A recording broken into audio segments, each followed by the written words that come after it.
The attorney, Buzbee, he's gone after Jay-Z, and Jay-Z attorney was like that Jane Doe had to reveal herself so other people can know.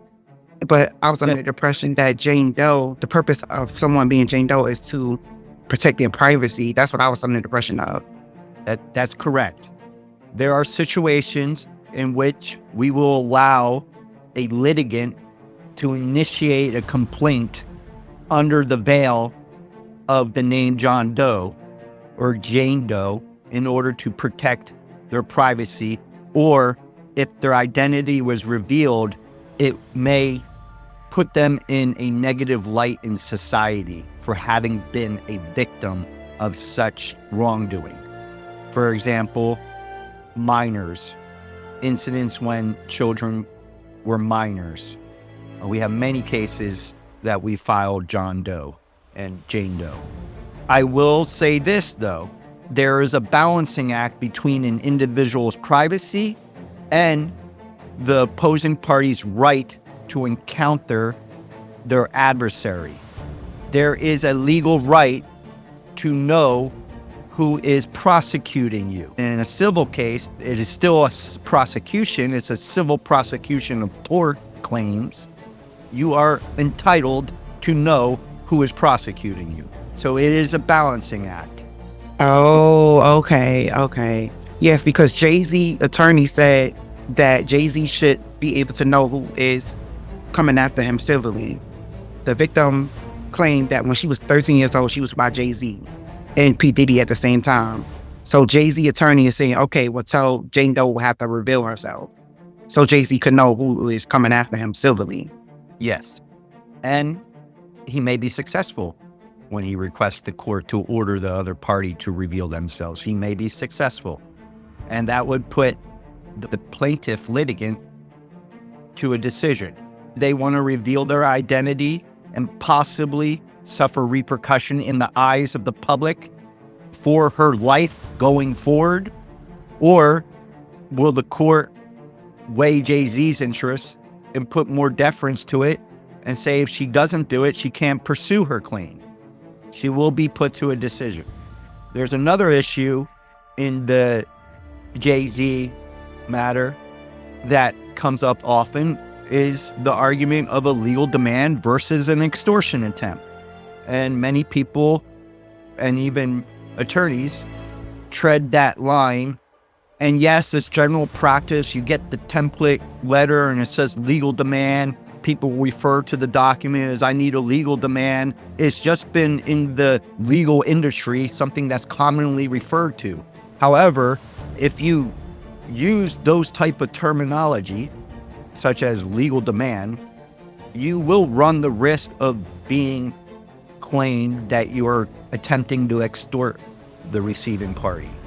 And that's why I like to use the tone and the language that's carefully crafted. And in some situations, just simply call it a request for a resolution of a dispute, a good faith request to resolve a dispute. We're not demanding anything. Demand has a negative connotation. You can't force anyone's hand. You don't demand someone. You run the risk of committing extortion. Rather, let's invite the people together to resolve an existing dispute amongst the parties. And I generally don't always put in even an amount. Some people will put in an exact amount, 400 million. When you put in that amount, it makes it more of an extortion attempt than a request to bring the parties together to avoid a lawsuit in the future. Let's resolve a dispute. There is an existing dispute.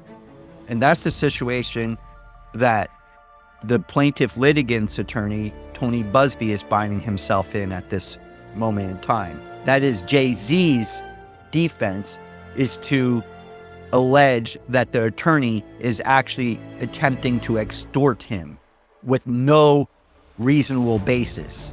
It is an extortion attempt. And that's why in our quote unquote legal demand letters, our tone and the choice of words is important. I will say that for Jay-Z, I believe the damage has been done. he will be tied to P. Diddy. He is named in the same lawsuit. I think for Jay-Z and the way that he should have proceeded, because this is a matter of such public attention and the court of public opinion may even have more of an impact on him than the civil ramifications. It is not a criminal case. It is a civil case. We're talking about money damages, which Jay-Z has an abundant amount of resources to satisfy any request for money damages. I think he may have given it serious consideration to settle this claim before it reached the public. And they gave him the opportunity to do that by naming him as a identified celebrity defendant. But he has chosen the other path, which is within his right, but it is a balancing act for someone being pulled into this type of legal case with such widespread attention to it. He has other interests at stake here, sponsorship, licensing. I mean, he is from what I hear, $1 billion enterprise. So he has a lot to lose. So I think strategically, there should have been some serious consideration to have a discussion of resolution. So he's not even frivolously pulled into the lawsuit. But that's neither here nor there. Has been done already. He's already tied to it. So I believe the damage is done. And Tony Buzbee, he's an experienced litigator. You can't deny that. He has many years under his belt. He does know what he's doing. And he's making an example of Jay-Z so that if there may be others, they may want to choose the alternative strategy. Now, it's all within their rights to not settle anything before having the matter litigated and presented to a jury.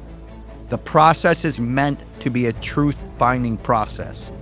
Perhaps Jay-Z believes that he needs to make a stand, make a statement, and solidify the truth once and for all.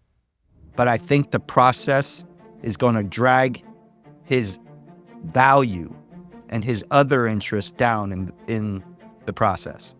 Yes, I agree. His reputation is on the line. I think the reputation has already been damaged. Yeah. Even without a determination of truth. The young lady was 13. She claimed she was 13 at the time. But when I heard her story on the news, there was a lot of inconsistencies in her story. That's what led me to believe maybe she might not be telling all the truth. Yes, I've heard of some inconsistencies. However, whenever the plaintiff is a minor, and she's not a minor now, but the wrongdoing occurred when she was a minor. Whenever there is wrongdoing to a minor, the court will give it super ultra critical analysis. Minors in our society are very heavily protected because they are some of the most vulnerable humans in our society. They're still developing. They still, at some stages, aren't capable of making up their own mind. They don't have the ability to enter into a contract until they reach the age of majority, which under the law generally is 18, because we protect our minors, because they are most often taken advantage of by adults. So whenever there's a case with a minor and adult, the courts will step in and give it super ultra criticism. Strategically, I think Jay-Z has fallen into Attorney Buzbee's realm. This is where Tony Buzbee wants Jay-Z. Jay-Z is a master of controlling the court of public opinion, PR, advertising, marketing, music. Tony Buzbee wants Jay-Z in his arena. Now, I do know the attorney representing Jay-Z, he has a personal attorney, and they're also contracting with other attorneys. Fair enough. This is where Tony Buzbee wants it. And it doesn't quite matter if Tony Buzbee at the end of the day wins or loses. He wants this process dragged on in the news. We'll see. We'll see. Yeah, if this goes to court, more will be revealed in discovery. Absolutely. That's what it's for. That's what it's for.